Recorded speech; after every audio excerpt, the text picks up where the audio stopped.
it is right now the best time in human history to not know what it is you want to do with your life.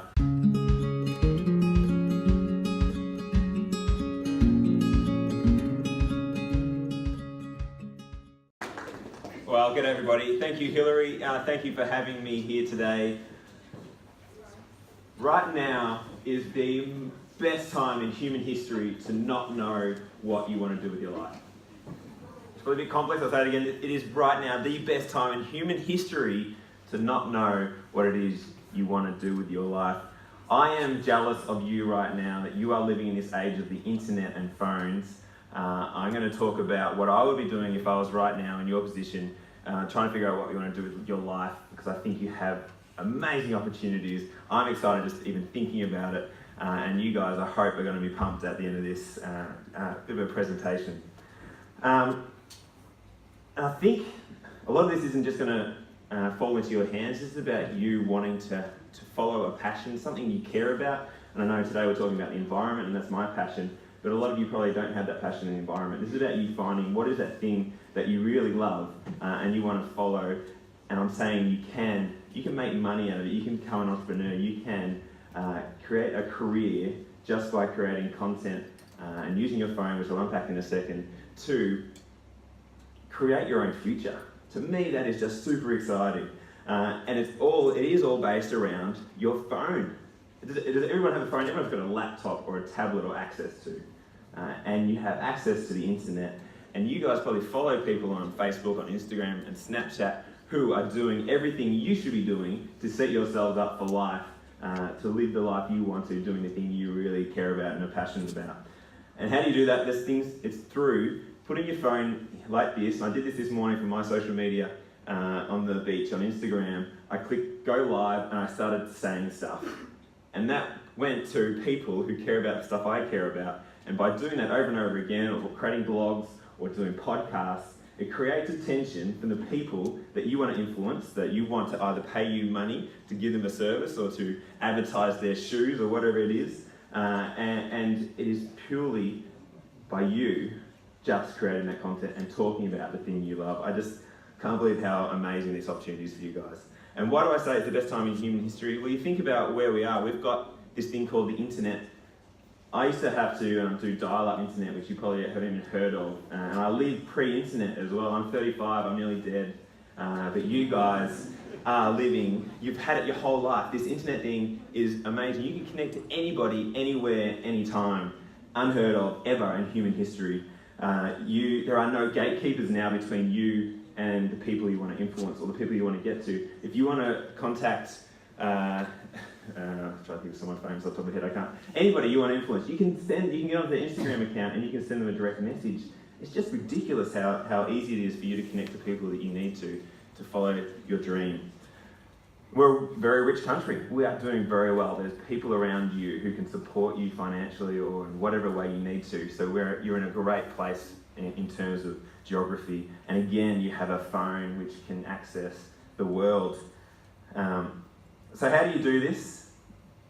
It is purely around, I'll go into details about how I do it, but it's purely around documenting your life, documenting your journey, documenting the thing you care about. This is not about you being an expert. You do not have to be an expert in algae, in education, in Pokemon. You don't have to be the expert. You just need to document your journey of learning about that topic and sharing your lessons and sharing what you care about. And through that, doors open to get the attention that you want to live the life you want to live. Why listen to me? It's because I'm living proof of it. So I've got a few followers on social media, not many. It's a pretty niche sort of area what I care about in terms of the environment and also agriculture. I've got a few thousand followers, but through that I now have a sustainable income and I'm building businesses that are going to set me up for life, and I'm going to impact thousands of people, hopefully millions of people with my career. And it's purely because I turn that phone on, put it on Facebook Live, and I say stuff. And that's again just I'm going to reiterate all this time because I think this stuff is so amazing. So if I've got to focus on the environment, but it doesn't matter what your passion is. This idea applies to anything you care about. And I encourage you as I go through today, keep thinking about the things that you really care about and you want to follow. You don't have to go and get the average job anymore or follow what your parents did anymore. You don't have to You can go to university, it's a great thing to do. You don't have to follow that course of just going to university, getting a job, working for somebody. You can create your own future. You should be creating your own, in a way, you're creating your own online resume through this content you'll create. So that somebody who sees you is going to see this girl has been working for years creating content about cattle, and I know they love it and they're passionate, and I want to employ them, or I want to get them on as an online influencer to help sell my stuff. So yeah, I just want to encourage you to keep thinking about what it is you care about, and start thinking about how you could actually turn that into your life, which I think is so empowering. So I'll talk about what I do now, my history. I'm going to talk about my alternate history if I was you right now with the same passions that I've got, and then some practical steps around how you can follow your dream yourself. So I started a couple of social enterprises, I guess you call them, with a focus on the environment. One is called Edge Pledge, which Hillary talked about. So this is a wildlife fundraising platform. So I worked for government for 12 years in environmental policy in Melbourne, and that's how I thought I was going to make a difference. Is that you work for government, that's how you're going to make a difference to the environment. And I was sitting there writing the Victorian Threatened Species strategy that never got released. And I don't know if you know about being motivated by anything, but writing a document for a year or so and never ever seeing it get published is a great motivational killer. And I'm sitting there writing it going, what we're doing as a society is waiting for government to find the money to solve all of our problems, and the environment is one of them. And I was frustrated with that. I'm thinking, where's our alternate sources of money? We need money. There's people out there every day working on the environment, and they need money. They're waiting on government. Government doesn't have enough. There's something broken here. So in one of these meetings with the government, I said one day, where's the Movember for the environment? And everyone laughed at me, and I had one of those montage moments where I'd mapped out how I was going to save the world by starting the equivalent of what we think is the equivalent of Movember for the environment. So it's a fundraising platform where we get people to do challenges. So you pick 3 challenges, your friends then vote with their money to decide which one you ultimately end up doing. And we've raised about $60,000 over the last year or so, which is great, and we've got a piece of ambitions to go even further. But again, the way we started this business is purely by creating content online, creating a website, which I'm assuming every one of you could create a website in a couple of hours. Again, the capacity to do these things is just unlimited. And now my focus is around how do we use Edge Pledge to generate other ideas and other businesses that can generate that income for the environment to really make a difference. So the other business I've started is called Cultivate Farms, and this is anyone here who wants to be a farmer. I'm telling you, you can, and you probably should. It's a really cool thing to do. But to be a farmer, it costs millions of dollars. There's other ways of doing it, but the average farmer is a couple of $1 million.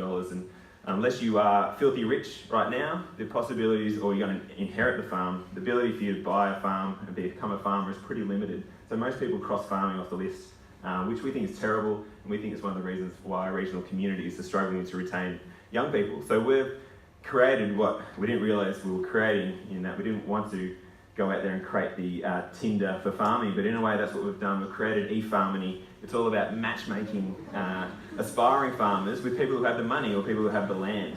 And we, again, just got out there. I remember creating a Facebook page around this idea, and I was so nervous creating a Facebook page, and now I'm on it posting 4 or 5 times a day. But again, through creating content, we're just saying, hey, we think it's terrible that young people can't own a farm.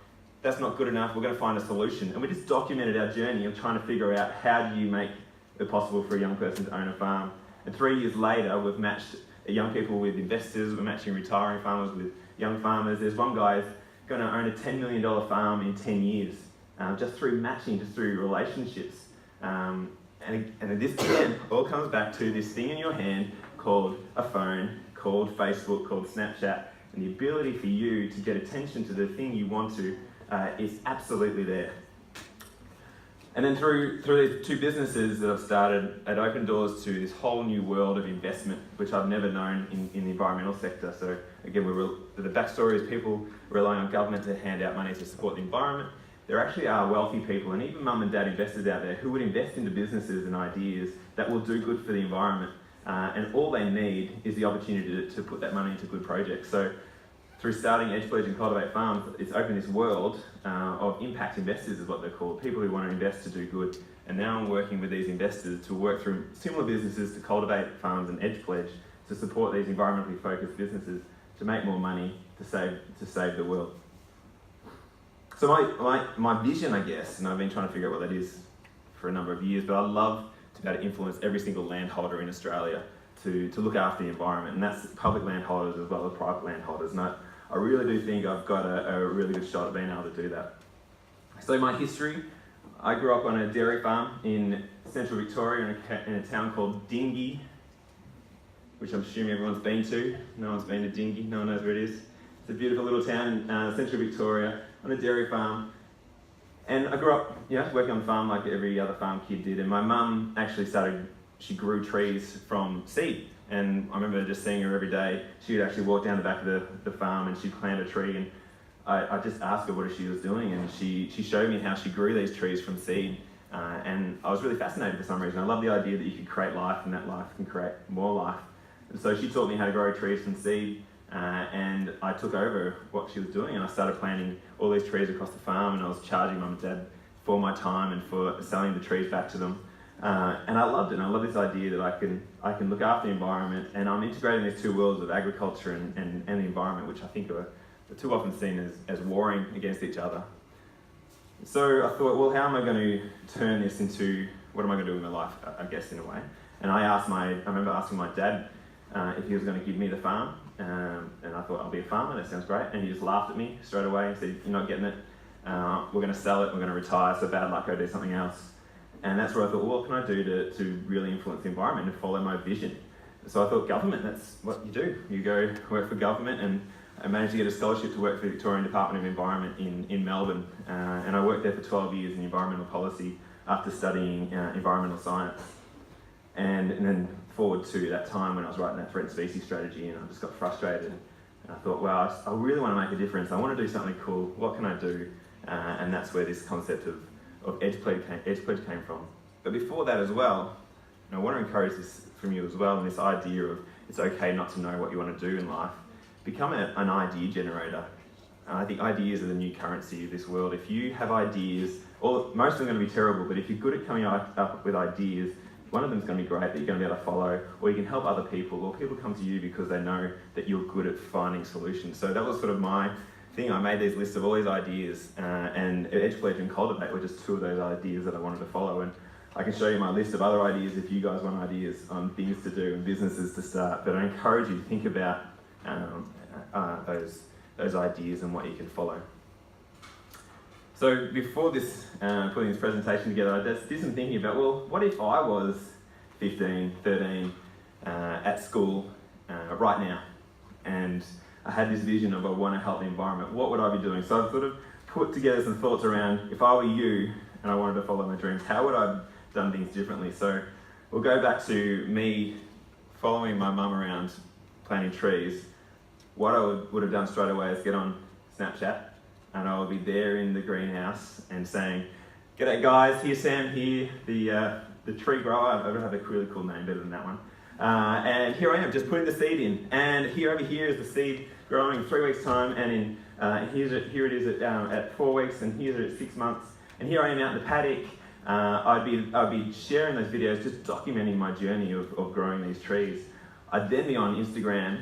I'd have asked my parents' permission. I'd be there from 9 o'clock till 10 o'clock every night, just DMing all the people in the environmental sector across Australia, and I'd be saying, "Love your work, I think you're awesome," adding comments that are really valuable, adding to the conversation, and start building my profile and getting people's attention that there's this young punk trying to do some cool stuff with trees, and what is all that about, and start to get the attention of professors in the environment, and start to get the attention of those influence in the environment that I know could really, if they like what I was doing, could take me to the next level.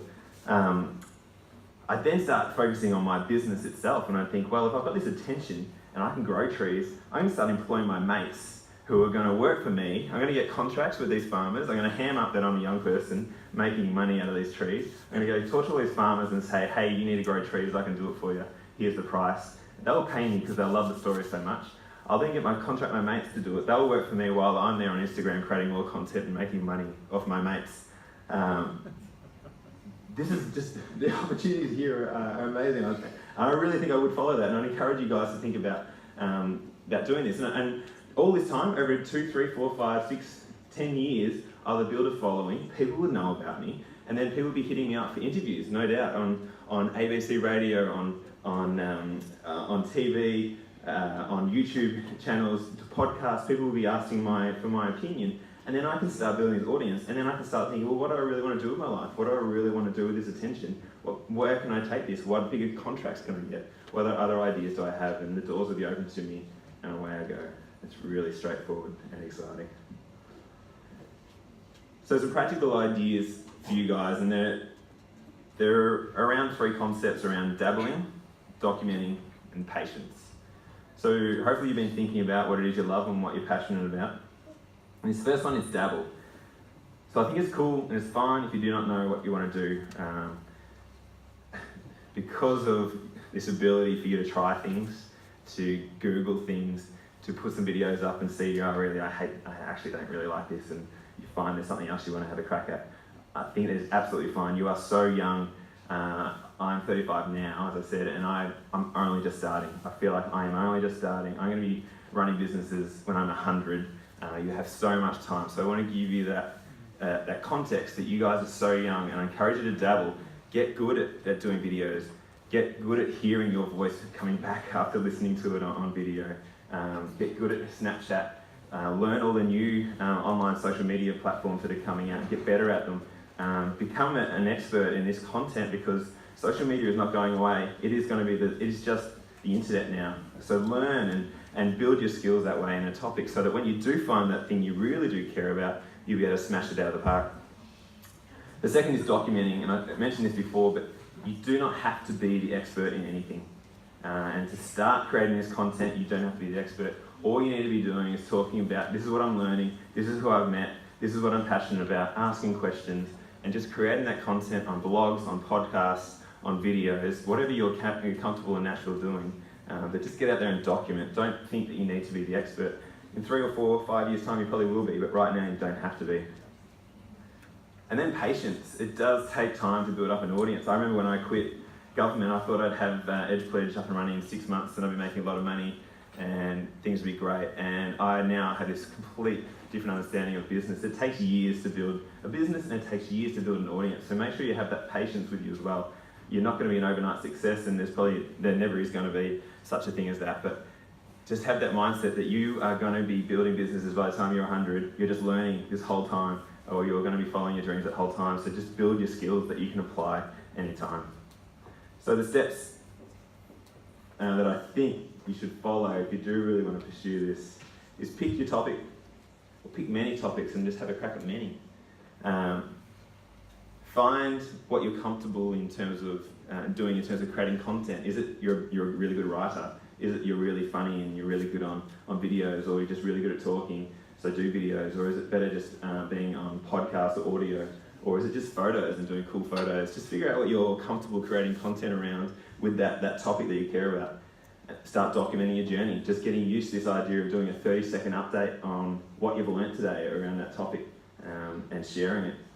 And don't be fancy. Don't try and think you need all the best equipment, the best microphones, the best phone, etc.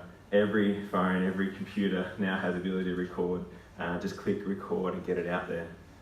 I'm going to leave it there. I've got a few questions I want to ask you guys, but I just want to reiterate that it is, I'm not sure if you're grasping this, it is the best time in human history for you guys to have a crack at something. And I really encourage you to think that. Don't just think that life's about following a pathway that others have followed. You can pick a topic you care about, you pick something you care about, and you can make it happen. And it's all in your pocket right now, in the thing that you wish you were looking at right now rather than listening to me in your phone.